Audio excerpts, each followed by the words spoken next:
अगर आप चाहते हो कि नीट में आपका अच्छा स्कोर आए पर कंफ्यूज हो कि इन 5 मंथ्स में किस तरह से आपको प्रिपेयर करना है, तो इस वीडियो को लास्ट तक देखना। हेलो गाइस, माई सेल्फ नौन Tiwari, a third year MBBS student, और आज की वीडियो में मैं आपको बताने वाला हूं कि आपकी क्या स्ट्रेटेजी रहनी चाहिए इन 5 मंथ्स के लिए ताकि आप सिलेक्शन ले सको। तो चलो शुरू करते हैं। और हाँ, ट्रस्ट मी, इसके बाद आपको और कोई वीडियो देखनी नहीं पड़ेगी। तो सबसे पहले मैं बता देता हूं कि ये कोई एक मोटिवेशनल वीडियो नहीं है। इस वीडियो में मैं नहीं बताने वाला हूं कि यार तुम लोग कर सकते हो, बहुत आसान है, ये सब कुछ इस सब के बारे में मैं नहीं बताऊंगा। मैं आपके साथ स्ट्रेटेजी शेयर करने आया हूं जो आपको फॉलो करनी है। तो देखो, इस टाइम पे दो कैटेगरी या दो तरह के बच्चे होंगे। एक वो बच्चे होंगे जिन्होंने टाइम को लेके या उनका सिलेबस कम है इसको लेके बहुत पैनिक कर रखा होगा और वो रैंडमली कुछ भी पढ़ रहे होंगे। आपको उस कैटेगरी में नहीं आना है। आपको आना दूसरी कैटेगरी में, जिसमें क्या है, आपको एक फिक्स रोड मैप बनाना है कि आपको किस तरह से 5 मंथ्स को यूटिलाइज करना है ताकि आपका सिलेक्शन हो सके। तो मैं तो बता रहा हूँ कि आपको किस कैटेगरी में आना है, बाकी आप खुद चूज कर सकते हैं। तो देखो यार, अब ये जो 5 मंथ्स रह चुके हैं, आपको इसको कैसे यूज करना है। आपको सबसे पहले इन 5 मंथ्स को ब्रेक डाउन करना पड़ेगा 3 फेजेस में। पहला फेज वो जिसमें आपको सिलेबस और बैकलॉग को कंप्लीट करना है। दूसरा फेज वो जिसमें आपको सिलेबस कंप्लीट हो चुका है, उसके बाद आपको रिवीजन करना है जो आपका फर्स्ट रिवीजन होगा। और तीसरा वो होगा जिसमें आपको सब्सिक्वेंट रिवीजन करने हैं और टेस्ट नंबर्स बढ़ाने हैं। तो देखो, सिलेबस और बैकलॉग कंप्लीशन के लिए आपको एक आइडियल टाइम लेना है 15 फेब तक आपको अपना सिलेबस कंप्लीट करना ही है। आप 4-5 दिन आगे पीछे भी हो सकते हैं, उसकी कोई स्ट्रेस नहीं है, पर एक 15 फेब का आइडियल टाइम आपको लेके चलना है। उसके बाद आपको 1 मंथ का लगभग टाइम देना है जिसमें आपको फर्स्ट रिवीजन कंप्लीट करना है। साथ ही साथ उसमें आपको वीक में मिनिमम एक टेस्ट देते हुए चलना है। और फिर जो तीसरा टाइम रहेगा, जितना भी बचा हुआ आपका टाइम रह गया है 1 मंथ या उससे ज्यादा जितना भी, उसमें आपको, क्योंकि आपका पहला रिवीजन हो चुका है तो अब बाद के रिवीजन में आपका टाइम कम लगेगा, तो उसमें आपको रिवीजन करते करते टेस्ट की फ्रिक्वेंसी बहुत ज्यादा बढ़ानी पड़ेगी। दिन के 1 टेस्ट भी दे सकते हो या हफ्ते के 2-3 टेस्ट भी आप दे सकते हो। तो एक एक करके सारी चीज उठाते हैं अपन। सबसे पहले आता है सिलेबस एंड बैकलॉग कंप्लीशन।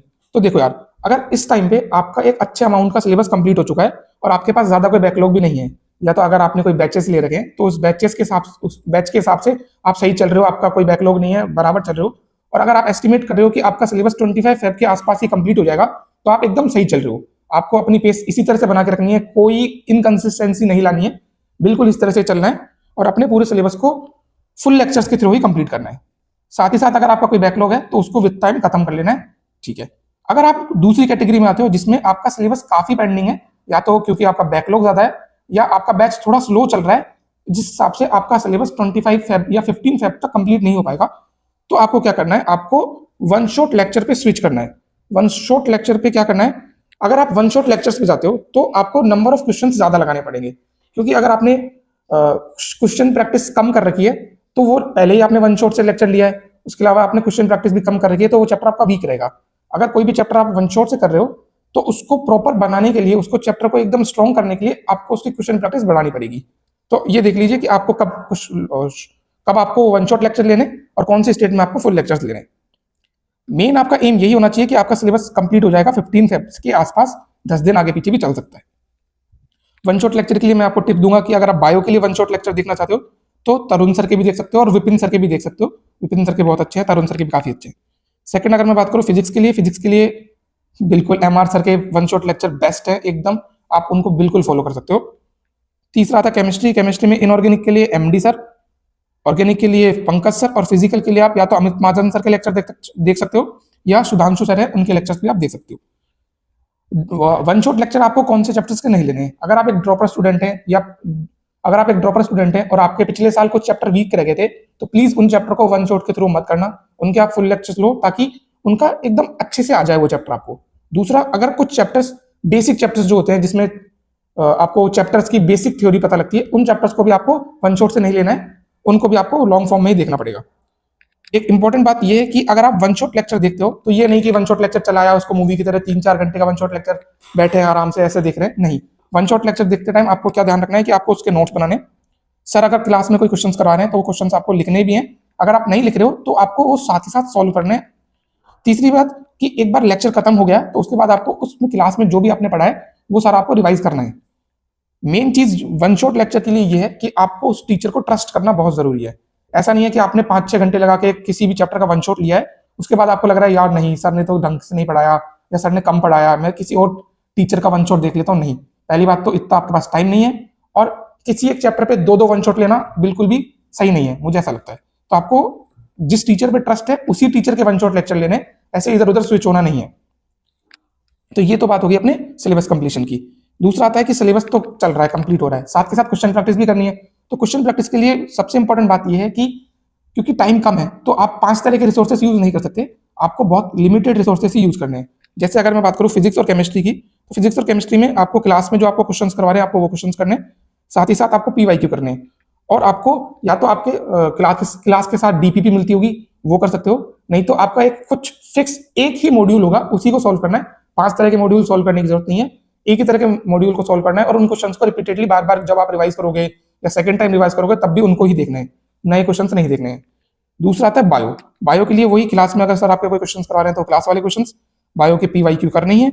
साथ ही साथ आपको कोई आपके पास एनसीईआरटी बेस्ड बुक है तो उसी से क्वेश्चन सॉल्व करने हैं। अगर आपके पास नहीं है तो आप नीट प्रेप के भी एनसीईआरटी बेस्ड क्वेश्चन कर सकते हैं। नीट प्रेप की वेबसाइट पे जाओगे तो आपको फ्री में मिल जाएंगे वो, मैंने तो अपने टाइम पे काफी किए थे और वो बहुत अच्छे हैं भाई, तो आप उनको भी फॉलो कर सकते हो। फिर अगला पॉइंट है हमारा रिवीजन। रिवीजन के लिए आपको क्या करना है, रिवीजन के लिए आपके पास होंगे आपके नोट्स जो आपने क्लास में देखते हुए लेक्चर्स देखते हुए बनाए होंगे, दूसरे होंगे शॉर्ट नोट्स जो आपने नोट से ही शॉर्ट नोट्स बनाए होंगे वो, और मॉक टेस्ट। मॉक टेस्ट भी ओवरऑल लास्ट में आपके हेल्प ही करता है रिवीजन का। तो देखो फिजिक्स में आपको शॉर्ट नोट्स बनाने ही पड़ेंगे क्योंकि लास्ट टाइम पे आप पूरी थ्योरी या पूरे सब कुछ वापस नहीं देख सकते हो, तो फिजिक्स और फिजिकल केमिस्ट्री के लिए आपको शॉर्ट नोट्स बनाने ही पड़ेंगे। दूसरा आता है ऑर्गेनिक। ऑर्गेनिक केमिस्ट्री में आपके पास आपके नोट्स भी होंगे, साथ ही साथ आपको पीवाईक्यू भी देखते हुए चलने हैं ऑर्गेनिक में। साथ ही साथ एक होता है पंकज सर स्पेशल होते हैं, अगर आपने पंकज सर को फॉलो किया है तो आपको पता चलेगा कि वो एक पंकज सर स्पेशल करके सीरीज भी लाते हैं, जिसमें वो सारी अगर आप उसको फॉलो करते हो या उनको देख लेते हो तो आपकी जितनी भी रिएक्शंस हैं वो बहुत अच्छे से रिवाइज हो जाएगी, तो आप उसको भी फॉलो कर सकते हो। साथ में इनऑर्गेनिक के लिए ऑब्वियसली एनसीईआरटी या आपके जो नोट्स हैं वो करने और आपको पीवाईक्यू सॉल्व करने, इस तरह से आपको रिवीजन करना है। अगला पॉइंट है मॉक टेस्ट। मॉक टेस्ट के लिए क्या करना है, देखिए देखो अभी आपका सिलेबस कंप्लीट नहीं हुआ है तो आपको 2 हफ्ते में भी अगर आप एक मॉक टेस्ट दे रहे हो तो काफी सही है, आपको इतनी ज्यादा भी मॉक टेस्ट देने की कोई नीड नहीं है। आपको अपना मेन फोकस करना है कि आपका सिलेबस कंप्लीट हो सके। साथ ही साथ ये नहीं है कि आपको मॉक टेस्ट छोड़ देने, 2 वीक में एक मॉक टेस्ट दोगे तो भी सही है, ठीक है, पर एक बार जब आपका सिलेबस कंप्लीट हो जाएगा तो उसके बाद आपको जाके एक पर वीक एक टेस्ट दे सकते हो मॉक टेस्ट, वो भी सफिशियंट रहेगा आपके लिए। और जैसे जैसे टाइम बढ़ता जाएगा, जैसे जैसे आप एग्जाम के पास आते रहोगे, आपका सिलेबस अच्छे से कंप्लीट हो चुका है, रिवीजन भी अच्छा हो चुका है, तो आपको अपने मॉक टेस्ट की फ्रिक्वेंसी को बढ़ाना पड़ेगा, वीक में 2 बार या लास्ट के मंथ में तो आपको पर डे एक टेस्ट देना ही पड़ेगा, ठीक है। मॉक टेस्ट के लिए 2 इंपॉर्टेंट बात मैं आपको बता देता हूँ। पहली बात, मॉक टेस्ट के लिए कभी भी आपको किसी और से मार्क्स कंपेयर करने की कोई नीड नहीं है कि भाई उसके ज्यादा आ रहे हैं, मैं तो बहुत एफर्ट कर रहा हूँ फिर भी मेरे मार्क्स नहीं बढ़ रहे, ये नहीं। अगर आपके मार्क्स नहीं बढ़ रहे हैं तो उसका कोई रीजन होगा, आपको वो रीजन फाइंड आउट करना है और मार्क्स इंप्रूव करने हैं, पर उसके मार्क्स को देख के आपको डिमोटिवेट होने की कोई जरूरत नहीं है। दूसरा, अगर आपको कंपेयर ही करना है तो आपको खुद के मार्क्स से कंपेयर करना है कि यार पिछले टेस्ट में इतने आए थे, अब इस टेस्ट में मेरे को मार्क्स बढ़ाने ही पड़ेंगे, 5 10 15 20 जितने भी बढ़ सकते हैं उतने बढ़ाने का मैं कोशिश करूंगा। आपको इस पॉजिटिव अप्रोच के साथ चलना पड़ेगा। दूसरा, मॉक टेस्ट से आप क्या एम कर रहे हो, मॉक टेस्ट से आपका रिवीजन हो रहा है, ये तो बात सच है।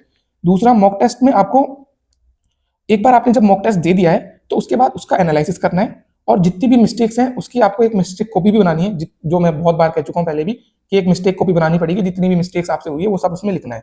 एनालाइज करना है कि कौन से टॉपिक वीक है, किस तरह के क्वेश्चन आपसे बार बार गलत हो रहे हैं, ये सब कुछ आपको मॉक टेस्ट से ही करना है। ये नहीं मॉक टेस्ट दे दिया भाई देने हैं, मॉक टेस्ट बहुत सारे देने नहीं, देने का कोई सेंस नहीं है अगर आप उसको एनालाइज नहीं कर रहे हो।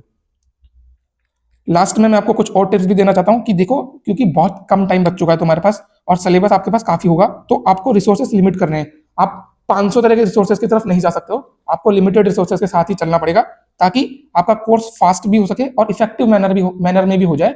आपको ऐसा नहीं कि आपको लगे यार चैप्टर कर तो लिया पर अच्छे से नहीं हुआ है, क्या करूं, ऐसा नहीं करना है आपको। अगर आप रिसोर्सेस को लिमिट रखोगे तो आपका कोर्स अच्छे से होगा। दूसरा, क्योंकि अब टाइम कम है तो आप कंसिस्टेंसी को मेंटेन करनी ही पड़ेगी आपको। ये नहीं है कि अभी भी आप आलस कर लो या फिर अभी भी आप सोचो कि नहीं यार कल से देखेंगे या फिर बाद में देखेंगे या छोड़ देता हूँ, ये सब करने के अब नहीं कर सकते हो। आप टाइम बहुत कम है, आपको लगना पड़ेगा, मेहनत करनी पड़ेगी, स्टडी टाइम बढ़ाना पड़ेगा, बहुत मेहनत करनी पड़ेगी, आसान खेल नहीं है, ध्यान रखना मेरी बात को। दूसरा, अगर आप अपना टाइम वेस्ट कर रहे हो सोशल मीडिया पे या फिर कैसे भी, तो वो अब तो छोड़ो। अब आपको बिल्कुल ऐसा होना है कि नहीं यार अब मुझे वेस्ट नहीं करना है, क्योंकि अब तुमने टाइम वेस्ट किया तो अब तुम्हारे हाथ से सब कुछ चला जाएगा।